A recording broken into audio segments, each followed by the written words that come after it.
Perhaps because I've lived in so many places, I'm able to introduce myself to various different kinds of people. I have an appreciation of different cultures and understand the importance of making an attempt to understand different audiences. That certainly aids me in advancing my why as I move on my own public advocacy journey. For me, looking at patterns in my life also aided me in developing my why. Recurring themes in my life included autism, caregiving, cultural stigma, accessing the healthcare system, community, and most importantly, hope.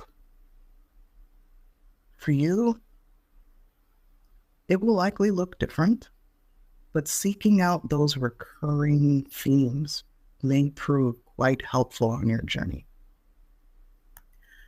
A decision to go public in your advocacy work shouldn't be taken lightly.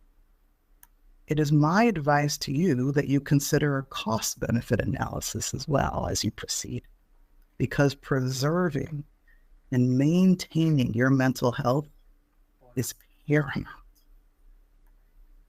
The decision to go public with our multi-generational autism story was based on discussions between my husband and I, where we asked ourselves some questions, some tough questions that included some of the following that I'll share with you. What are the downsides to sharing your story? What could be the worst case scenario? Do you have the resources needed to handle it? What happens if your story truly does resonate with an audience? Have you established the type of boundaries you need to stay the course? These can be tough questions because, again, this looks different for everybody. For me, because cultural stigma was a recurring theme, there were some well-meaning people in our community who were concerned that once we went public, people in the community might shun us because there are still parts of the community I live in that believe that people with differently wired brains and people with disabilities should stay hidden.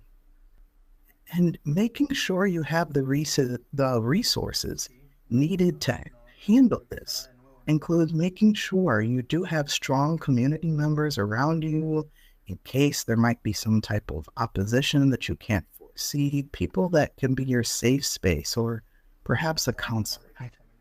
These are all important because the advocacy journey should be seen through a long-term lens, even if it does end up to be only a season. So once these questions or questions like these have been considered and contemplated, and you've decided that a public advocacy walk might be right for you, you can think about how your messaging can be tailored for an audience.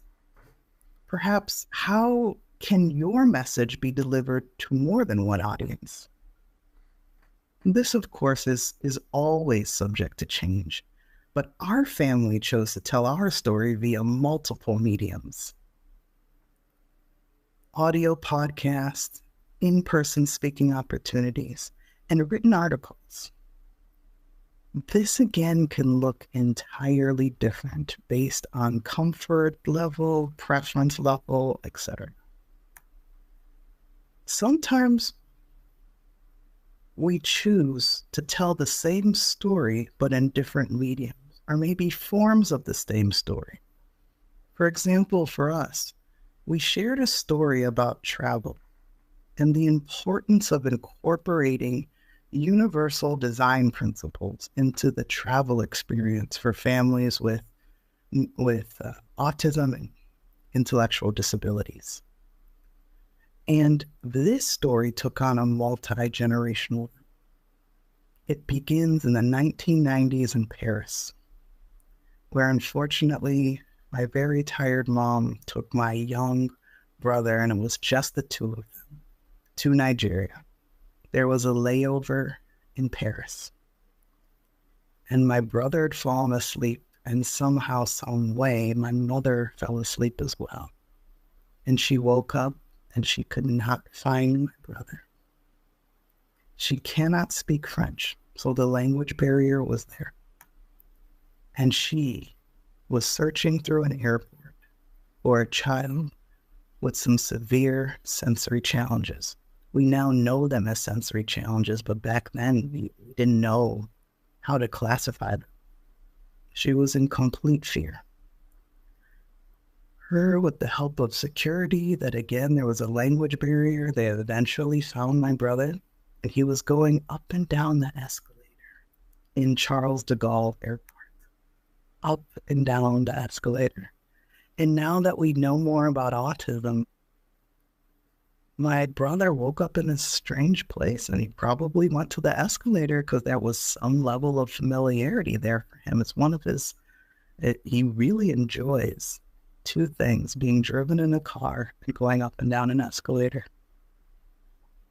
So we decided that that story was best in written form, because we tied it in with the present day, with my children, and how my children started to develop some of those same sensory challenges. But we're growing up in a slightly different era where people are more aware of what autism is. So knowing that, through working with things like social stories and great occupational therapists and behavioral therapists, our children currently are able to travel long distances. One such wonderful vacation we were able to make was to Jamaica, where we went to the first autism certified resort in the world, I believe, at that time. So we tied those two stories together in written form. However, for the audio podcasts, at first I thought the most powerful way to convey the story would be to interview certain family members that were integral at that time to the story. But because it's such a sensitive story, and even though it happened a long time ago, it's still hard to convey that type of hurt and fear and trauma. We decided to keep it in written form. And the audio podcast then became mostly about my nuclear family, the one I created. So more focus on the trip to Jamaica and how my husband and I vetted the resort staff and all of the wonderful services they provided us there. And the reason why there's still some fear also and trauma attached to that original experience is, over time, unfortunately, my brother used the plane less and less. And now his means of travel is mainly by car. So because of that sensitive subject, we chose to convey a very powerful story in two different ways. But that's just one example. Obviously, yours would be different. So the importance of recognizing the lane you're in is very important. Everyone has their place in the neurodiversity movement. I strongly believe that. But there is this clear difference between advocacy and self-advocacy. Advocates have a rich history of speaking for self-advocates. So the goal is to make sure that we can check ourselves, to make sure we are speaking on our own personal stories and perspectives in a way that can uplift others. On my podcast, I have been blessed enough to speak with some self-advocates, and there have been times that I have been corrected, and I learned a lot from it. I wasn't offended. It was done in a very respectful way. I remember asking a prominent self-advocate when she started to lose some speech before she became the great orator she happened to be today. And I asked her if she remembered losing that speech and what that meant to her. And she paused and she respectfully let me know that People ask her that all the time. And she always found that odd because she wonders if neurotypicals were asked if they remembered things at age 2 or 3. And I paused and I thought to myself, point well taken. Another example was the maturity and brilliance on display by a budding self-advocate, then age 12, who was interviewed for a podcast along with her mother. The way she described masking as a young person on the verge of adolescence was beautiful to behold, and something I think about as I raise my now teenage son and preteen daughter. There's a lot to be learned from one another. I hope that public advocacy increases.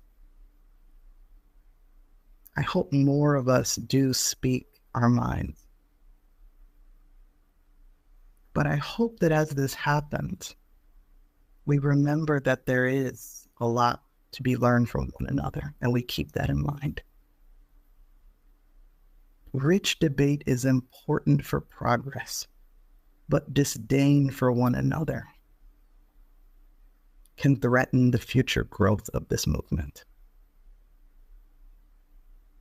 Something to keep in mind as I proceed with my advocacy, whether it be in real life or via social media. I've covered different kinds of questions and scenarios to contemplate and perhaps implement if it is the right fit for you as you think of your why and think of ways to either start or further your advocacy journey.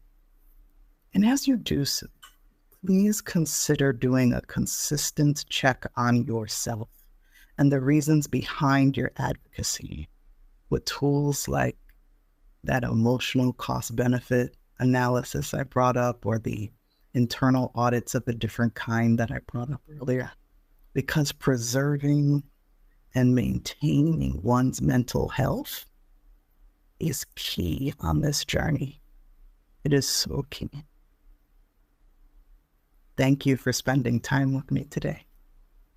Take care. And please be well.